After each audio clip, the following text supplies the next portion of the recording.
Kanan Bakaria says France is helping India with 100% transfer of technology for jet engines and development of nuclear attack submarines. Is it a significant blow for the US? Can this development prompt the US to act against India in the Canadian scenario? Look, France says France has offered 100% transfer of technology for jet engines and so on. The devil is always in the details. Okay, there's always going to be some clause somewhere that says that okay, this 0.1% technology will. There's always going to be some fine print. Okay, it's almost unthinkable that a nation would give up its hard earned technology. It takes so long to develop technology. They would give it up so easily. They, of course, France has a big axe to grind against the US. Okay, France hates being part of NATO. France hates being part of the EU, or at least part of NATO, because you are under US domination.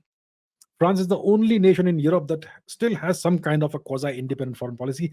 They have their own independent nuclear deterrent, like nobody, that no one else in Europe does.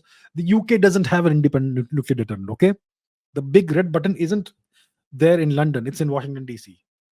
The button which um, is connected to the British missiles. Those missiles are American missiles, by the way.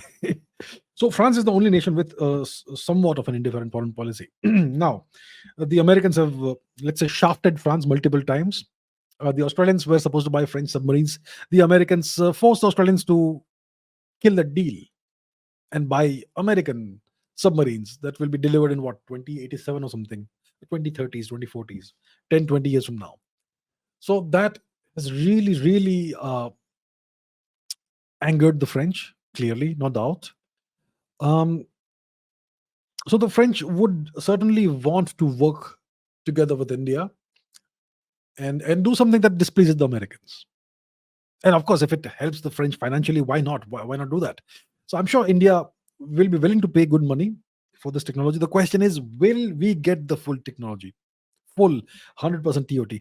I think we're gonna have to be very careful that uh, we don't end up with 98% technology, and that will be like crippling. Okay, even that 2%, if you don't have it can cripple you, and it can render you completely dependent on a foreign power.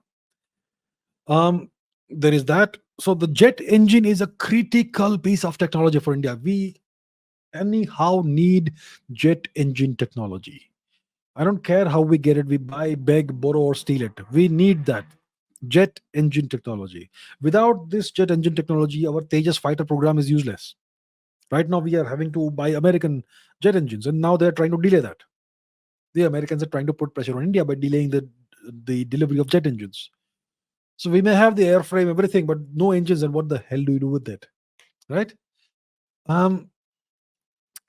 So it would be great for us to get this technology 100% TOT, but that may take a decade or two. Who knows, if we negotiate properly and we ensure everything comes our way. But yeah, that's where we are. Or we could develop our own coverage jet engine. The coverage jet engine is kind of underpowered, but it does work. So why doesn't India develop a fighter plane design with two engines instead of one, and put two cavalry engines? The question is, how long do those engines last and all that? But yeah, if it is giving you a 70 kilonewton kind of output thrust, then put two, so you have 140 kilonewtons, and that's good enough for a fighter plane. I think the Rafale has that sort of configuration, two jet engines. um, so that can be a stopgap measure, but ideally we would want to develop our own homegrown jet engine. That can take time, 10, 20, 30 years. So that is a that so the indigenous jet engine development cannot stop. We have to keep on pushing forward with that. In the meanwhile, we, if possible, get the French technology. That would be great. Nuclear attack submarines. We'll see about that. The main once again, it's about the propulsion, right? Jet engines is propulsion. Nuclear, uh, the miniaturized nuclear reactor in a submarine, that's also propulsion. It's all about propulsion. So the Russians and they've been cooperating with us in miniaturizing nuclear reactors, and we are using that in in a couple of our submarines, the Arihant and the Arighat, or whichever the second one is. So the Arihant has been operational for some time, and we have a newer one now that recently became operational, which is more powerful than the Arihant, and each successive iteration will be better in some way. So we are kind of testing our way, iterating our way uh, to better technology when it comes to submarines, nuclear submarines. Now, the French offer us good technology. We should go for it, as long as it is, once again, it's 100% transfer of technology. So if all of this goes through, the jet engine technology transfer, the nuclear submarine technology transfer, if all of that does indeed go through properly 100%, it's something that will greatly displease the US. And if we are making moves in that direction along with the French, excuse me, then yes, the Americans will be tempted to maybe punish India and France in some way, whether it's through Canada or through separatism or cookie land for Christ, or religious conversions, or farmers protests, or some other protests, or whatever. Or what's happening these days? Dozens of bomb threats against Air India planes.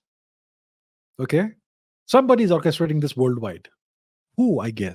Who do you think is doing this? I wonder.